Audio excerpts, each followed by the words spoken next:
pour moi, elle est un peu complexe parce que moi, j'ai 60 ans. Donc c'est vrai qu'on se fait une idée de l'amour à 20 ans, qu'on n'a plus à 40, qu'on n'a plus à 50 et qu'on n'a plus encore à 60. L'amour, c'est une notion qui évolue au fil des, alors, on va dire des années, mais des décennies plutôt. C'est vrai que l'amour, c'est un idéal au départ, et après, c'est quelque chose de beaucoup plus profond, de beaucoup plus qu'on a peut-être beaucoup plus de mal à exprimer avec des mots. C'est un ressenti qu'on n'exprime pas toujours. Euh, L'amour, c'est pas seulement l'amour de quelqu'un du sexe opposé. Ça peut être.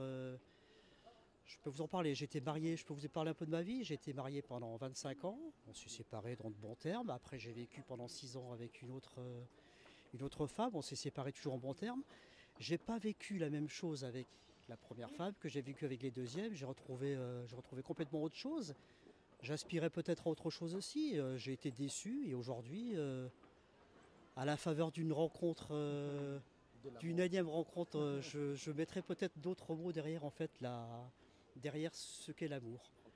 Je pense que ce que j'ai beaucoup appris finalement avec la deuxième personne avec qui j'ai vécu, c'est qu'elle m'a dit qu'on pouvait éprouver autant d'amour pour ses amis, ses vrais amis, que pour la personne avec qui on vit. J'étais pas persuadé de ça du tout au départ, mais pas du tout. Et aujourd'hui, je pense qu'effectivement, on peut avoir autant d'amour, sinon plus d'amour pour ses amis, qu'on garde souvent toute une vie, alors que la personne qu'on a rencontrée et avec qui on vit par amour, on ne fera pas forcément toute sa vie avec.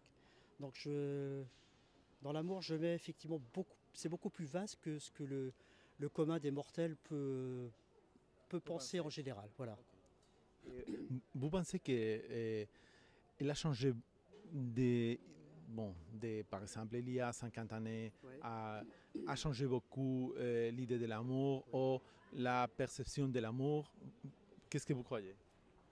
Avant, enfin, je pense, ça c'est peut-être un petit peu, je vais peut-être être un peu réducteur dans ce que je vais dire. Je pense que avant, on rencontrait un amour et toute la vie on le passait avec cet amour-là. Aujourd'hui, c'est du fait de l'émancipation des femmes, du fait que la femme aujourd'hui, enfin depuis quand même quelques décennies, travaille, elle est amenée à rencontrer effectivement beaucoup plus de personnes qu'à cette époque où elle était cantonnée aux tâches ménagères à domicile.